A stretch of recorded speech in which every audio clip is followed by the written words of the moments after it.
নমস্কার, আমি ডাক্তার গৌতম গুপ্ত, কলকাতার একজন অভিজ্ঞ অর্থোপেডিক সার্জন। আমি হাঁটু প্রতিস্থাপন, ক্রীড়া আঘাত এবং অন্যান্য হাঁটু সমস্যার চিকিৎসায় বিশেষজ্ঞ।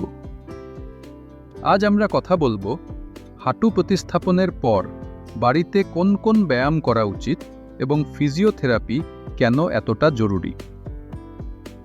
হাঁটু প্রতিস্থাপন সার্জারির পর ব্যথা কমানো, হাঁটুকে শক্ত করা এবং স্বাভাবিকভাবে হাঁটতে পারা, এগুলো সবই ফিজিওথেরাপির মাধ্যমে সম্ভব। প্রথমেই বলি অ্যাঙ্কেল পাম্প এক্সারসাইজ। বিছানায় শোয়া অবস্থায় আপনার পায়ের পাতাকে সামনে পেছনে নাড়াবেন। এতে রক্ত চলাচল ভালো হবে এবং ফোলাভাব কমবে। দ্বিতীয় হলো কোয়াড সেট এক্সারসাইজ। হাঁটুর নিচে ছোট একটা তোয়ালে রাখুন এবং হাঁটু শক্ত করে নিচে চাপ দিন। এতে উরুর পেশি শক্ত হবে।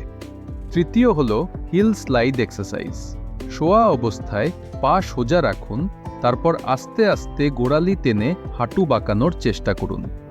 এতে হাঁটুর নড়াচড়া। এই ব্যায়ামগুলো প্রতিদিন নিয়মিত করলে খুব দ্রুত হাঁটু শক্ত হবে এবং সার্জারির পর হাঁটা চলা সহজ হবে। মনে রাখবেন, সব ব্যায়াম খুব আস্তে আস্তে করবেন। প্রথম দিকে ব্যথা একটু লাগতে পারে, কিন্তু ধৈর্য ধরতে হবে। নিয়মিত করলে ব্যথা কমে যাবে। বোন অ্যান্ড জয়েন্ট ক্লিনিকে আমরা সব রোগীকেই সার্জারির পর সঠিক ফিজিওথেরাপির নির্দেশনা দিয়ে থাকি। এতে রোগীরা খুব দ্রুত সুস্থ হয়ে ওঠেন। আমার লক্ষ্য হলো আপনাদের সুস্থ করা এবং আবার স্বাভাবিক জীবনে ফিরিয়ে আনা। যদি হাঁটু প্রতিস্থাপনের পর আপনাদের কোনো প্রশ্ন বা সমস্যা থাকে, আমাদের সাথে যোগাযোগ করুন। আমরা সবসময় আপনাদের পাশে আছি।